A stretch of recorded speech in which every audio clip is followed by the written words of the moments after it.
Falar da decisão da Taça Guanabara, Vasco ganhou do Fluminense, levou o título, mas foi uma tarde de muita confusão, o jogo teria portões fechados, aí a Justiça mandou abrir os portões com o jogo em andamento, teve tumulto do lado de fora do Maracanã e ainda apareceu um vídeo, gente, em que o Felipe Bastos, jogador do Vasco, comemora o título ofendendo os tricolores com gritos homofóbicos. Tudo isso, daqui a pouquinho você vai ver no Globo Esporte. Vamos falar de Campeonato Paulista agora, porque o Palmeiras empatou com a Ferroviária, esse jogo foi 0-0, mas também teve um clássico na rodada, Corinthians e São Paulo. Não teve nem de longe essa confusão de torcidas, né, que teve na final da Taça Guanabara, mas o jogo teve polêmica também. Bola entrou, não entrou, saiu, não saiu, foi falta, não foi. A bola que saiu e o juiz não marcou, e aquela que deixou dúvida, ele marcou. Manuel comemorou, descomemorou, até que foi pro abraço. O clássico paulista foi tumultuado, amigo.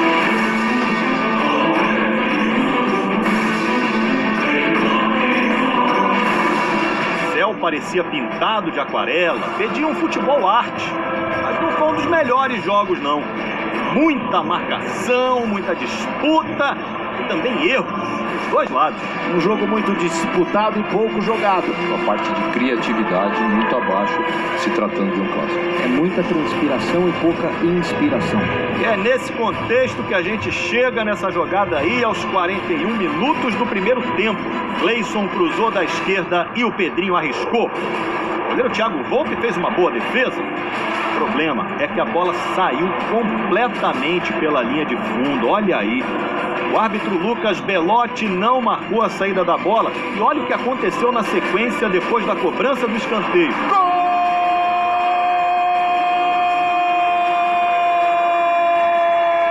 Uma testada bonita do Manuel e o gol chorado. Foi gol. Corinthians 1-0. Agora vamos para o segundo tempo. E lá vem mais um escanteio esquisito. Repara aí. Danilo Avelar cortou a bola e tomou esse encontrão do Antony. E aí, foi falta ou não foi? Sandro Meravite, da central do apito, disse que foi. Foi falta sim. A gente vê aí que o Antony salta no corpo do Danilo Avelar, ó, cometendo a falta. O árbitro não deu a falta, deu escanteio. E adivinha o que aconteceu? Gol! Empate do São Paulo. Um empate com mais polêmica. E teve mais ainda, hein? Cruzamento do Fagner, trombada ali no meio e gol do Gustavo. Gustavo pro fundo do gol, Corinthians volta à frente. Pô, é nítido. Se botar a bola ali, se pegar a câmera e ver, o Wagner Love tira do meu braço. Ele me joga contra a bola. Não encostei. E se tiver o replay, vocês vão ver que eu não encostei, subi pra cabecear a bola. E infelicidade dele que ele furou, e felicidade nossa que o Gustavo conseguiu fazer o gol. Foi o 10º clássico entre os dois clubes na Arena Corinthians. E são 7 vitórias do Corinthians e 3 empates. Corinthians 2, São Paulo 1. Um jogo em que todos os gols saíram em lances controversos. Agora dá uma olhada na cachoeira, é uma cachoeira mesmo, né? Que virou arquibancada, cara. São as chuvas de verão em Vitória da Conquista, na Bahia. Olha quanta água, aí você fica imaginando o estrago que fez no campo, né? 18 minutos de paralisação, mas a drenagem é um exemplo para o mundo, amigo. Olha como a bola rolou legal, o Bahia venceu 3-1 pelo Campeonato Baiano, o Vitória da Conquista. Agora a Arena Joinville, em Santa Catarina, placa de publicidade virou rodo para tirar a água do gramado. E teve jogo. Joinville venceu o Criciúma por 2-1 pelo Campeonato Catarinense. Mais chuva. Está em Independência, Belo Horizonte. O jogo atrasou meia hora para começar, estava chovendo demais. E Cruzeiro e América, quando teve jogo, ficaram no 0-0. Jogo valendo, claro, pelo Campeonato Mineiro. E no Campeonato Gaúcho, o Internacional venceu o Caxias, é o novo vice-líder. O líder é o Grêmio. Jogo no estádio Beira-Rio, em Porto Alegre. William Potker chutou cruzado e abriu o placar. Para a felicidade da filhota, que estava comemorando o aniversário.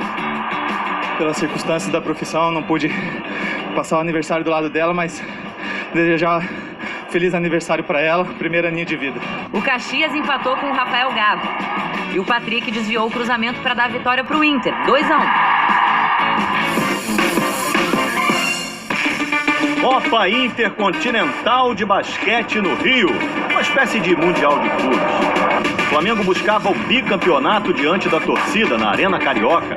O adversário era o AEK da Grécia, mas o problema do Flamengo mesmo foi um americano, Jordan Theodore, 22 pontos e 5 assistências.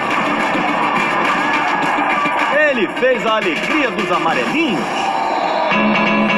O pivô Anderson Varejão, com duplo-duplo de 21 pontos e 11 rebotes, foi o destaque do Flamengo. Mas o time cometeu muitos erros e não conseguiu superar o time grego, não. Vitória do AEK por 86-70.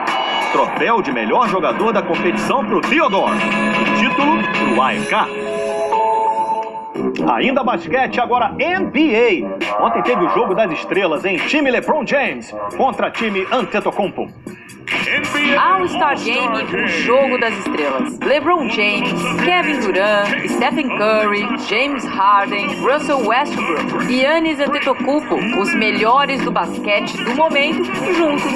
Repetindo a fórmula do ano passado, sem confronto leste contra oeste, a liga elegeu 2 capitães, LeBron e Giannis, que montaram suas equipes com os tops da liga das 2 conferências. O apelido do Giannis é aberração grega e ele estava enterrando tudo. Os colegas de time que ele escolheu também estavam perdendo. Paul George deu enterrada com 360. E o veterano 13 vezes All-Star, Dirk Nowitzki, 7º maior pontuador da história da NBA e um dos homenageados da noite, mandou 3 bolas seguidas de 3. Olha o Nowitzki, olha o Nowitzki! Mais uma bola de 3 de Dirk Nowitzki! Dwayne Wade, que vai se aposentar no final da temporada e também foi convidado para o jogo, deu de presente para o parceiro LeBron uma assistência na tabela para ele cravar. O time LeBron venceu o jogo com o embalo de Kevin Durant, 178-164. O maior pontuador foi Giannis Antetokounmpo, com 38 pontos e ainda 11 rebotes. Mas a performance da noite ficou para o astro do Golden State, que anotou no total 31 pontos. Pela segunda vez na carreira, Kevin Durant ficou com o título de MVP do All-Stars. Um título que ele está cada vez mais acostumado a receber. Além de ser o atual bicampeão da NBA, ele foi eleito o melhor jogador das últimas 2 finais. So the first time was cool. In 2012, started to feel like a primeira vez em 2012 me deu a sensação de estar no nível da elite. Foi emocionante, mas voltar como um veterano e ganhar mais um MVP é ainda melhor. Depois do show, todo mundo volta para a realidade. Faltam 2 meses para começar nos playoffs, que é a fase eliminatória da NBA. Até lá, dá para curtir todas essas férias. Brasileiros no octógono no UFC em Phoenix, Estados Unidos. Renan Barão foi nocauteado pelo americano Luke Sanders, 4ª derrota seguida de Barão. E um lutador com sobrenome de peso estreou no UFC. Kron Grace, filho da lenda Rickson Grace, que lutava na época em que chamavam MMA de vale tudo e nunca perdeu um combate. E Kron Grace começou muito bem. Finalizou o americano Alex Cáceres no primeiro assalto. Vai botar pra dormir ou vai batucar? Vai batucar, batucou! Desde o tio de Kron, Royce, em 1994, Grace não vencia no UFC. Depois do intervalo, a gente vai mostrar o vídeo em que o Felipe Bastos do Vasco perde a linha com lamentáveis xingamentos homofóbicos ao Fluminense. Reportagem da decisão também, claro, parte do jogo sem torcida, outra parte com torcida e Vasco campeão no fim. Meus amigos, o Flamengo atualizou agora pela manhã o estado de saúde do Jonathan Ventura, que segue internado no Hospital Pedro II depois do incêndio no alojamento no Ninho do Urubu há 10 dias. Segundo o boletim médico, o Jonathan está acordado, conversando, não precisou de oxigênio complementar nas últimas 24 horas. Ele segue em tratamento com antibióticos, está estável, o que é uma ótima notícia, né? E ainda pela manhã, 2 dirigentes do Flamengo foram ouvidos na delegacia que investiga o incêndio. Vitor Zanelli, vice de futebol da base, e Eduardo Freeland, gerente das divisões de base do Flamengo. Agora vamos falar da final da Taça Guanabara, né? Vasco e Fluminense. A gente ainda vai falar de futebol, mas não dá para parar de falar de polêmica e confusão, infelizmente. Teve tumulto do lado de fora do Maracanã, né? Por causa da decisão da Justiça, que primeiro determinou, em cima da hora, que o clássico teria portões fechados, depois voltou atrás e abriu os portões com o jogo em andamento. E teve um outro episódio lamentável, gente. Comemorando ali o título, o jogador do Vasco, Felipe Bastos, e um funcionário do clube fizeram um vídeo ofendendo os tricolores com gritos homofóbicos. Gritos, aliás, que são cantados também pela torcida do Vasco, tudo reprovável, condenável, claro. A gente vai censurar um pouquinho o vídeo, porque são muitos xingamentos, palavras chulas e tal, mas vamos mostrar para você ter uma ideia. Time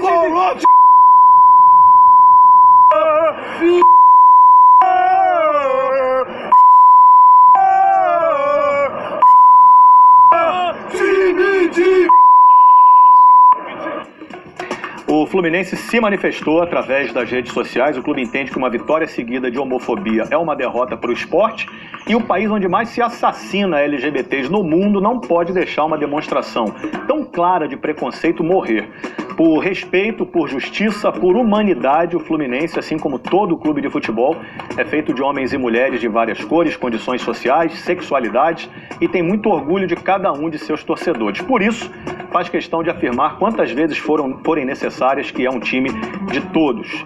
O Vasco informa que está discutindo o assunto internamente e que vai se pronunciar através das redes sociais.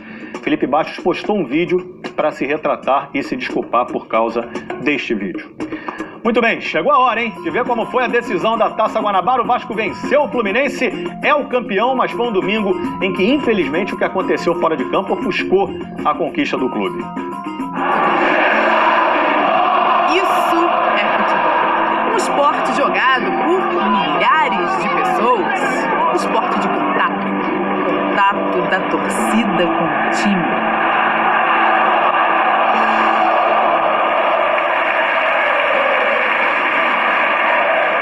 Se bastassem 11 contra 11, essas imagens não seriam tão tristes. Hoje era para ser um dia de um Maracanã lotado, mas infelizmente aí vazio. A da torcida não tá, que é uma vergonha, tem que registrar, né? Vergonha pro futebol, é ruim, vergonha pra sociedade. Arquibancadas vazias receberam Vasco e Fluminense para a final da Taça Guanabara no Maracanã. Tudo muito sem graça, inclusive dentro de campo. Poucas chances. Esse chute do Everaldo foi o melhor que se viu. Segura, Fernando Miguel! Até que a emoção começou a entrar no Maracanã. Aos 32 minutos de jogo, os portões do estádio foram abertos. Entra pra história um jogo que teve parte dele com portões fechados e parte com portões abertos. E essa segunda parte foi muito mais legal. É só ver. Pouco depois de liberarem a torcida, a vontade do Johnny Gonzalez e a coragem do Fernando Miguel. Explodiu no rosto do Fernando Miguel o chute do Johnny Gonzalez. Havia poucos torcedores do Fluminense no Maracanã. No setor norte e nos setores mistos. Horas antes da partida, o Fluminense havia recomendado através das redes sociais do clube que os tricolores não fossem ao estádio. A torcida do Vasco era a maioria absoluta entre os quase 30 mil que garantiram lugar na final da Taça Guanabara. Eles não assistiram a partida completa como gostariam, mas desde que entraram no Maracanã, encheram essa parte da arquibancada, o setor sul, cantaram o tempo inteiro. Mostraram que faziam tanta questão de estar aqui dentro para fazer a diferença. Mas a presença da torcida parecia surtir mais efeito no Fluminense. Gonçalves pro Everaldo! Boa troca de passes e o Everaldo não tá acreditando até agora. Que chance teve o Everaldo! Teve também a cabeçada do Luciano. De cabeça pra fora do gol! E aí, quem não faz, você já sabe. A perna esquerda do Danilo Barcelos foi muito mais precisa. Sabe de quem? Danilo Barcelos é o nome da emoção! Cobrança de Danilo Barcelos! O Marrone tenta tocar, mas ela passou direto. Foi sem querer, né? Claro que a gente bate nesse sentido, uma bola em direção ao gol. Essa é uma bola muito difícil, né? A gente vê vários gols acontecendo assim, a gente treina, né? O jogo continuou sem muitas chances de perigo. Aos 48 minutos do segundo tempo, Andrei fez falta em Calazans e o clima esquentou.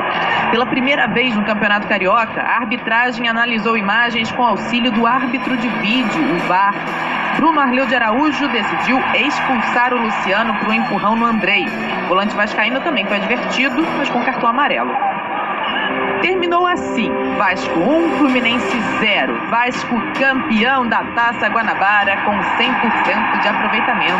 7 vitórias em 7 jogos. Levantar troféu é sempre importante, então dá os parabéns para essa torcida aí, agora tem que comemorar ali. A gente ganhou no campo e fora do campo também. Pela primeira vez desde a reabertura do Maracanã, a torcida tricolor teve que mudar de lugar. No contrato assinado com a empresa que administra o estádio, o setor sul é do Fluminense. O Vasco alegou que entrou em um acordo com a concessionária para escolher o lado, já que era o mandante da partida. Toda a discussão extracampo virou um episódio lamentável do Campeonato Carioca, em que os torcedores que compraram ingressos foram desrespeitados, num dia em que o futebol, de uma forma geral, saiu perdendo. Mas, no fim das contas, o Vasco ganhou na bola. E a festa, para quem depois de muita espera conseguiu entrar no Maracanã, foi merecida. O Clube de Regatas Vasco da Gama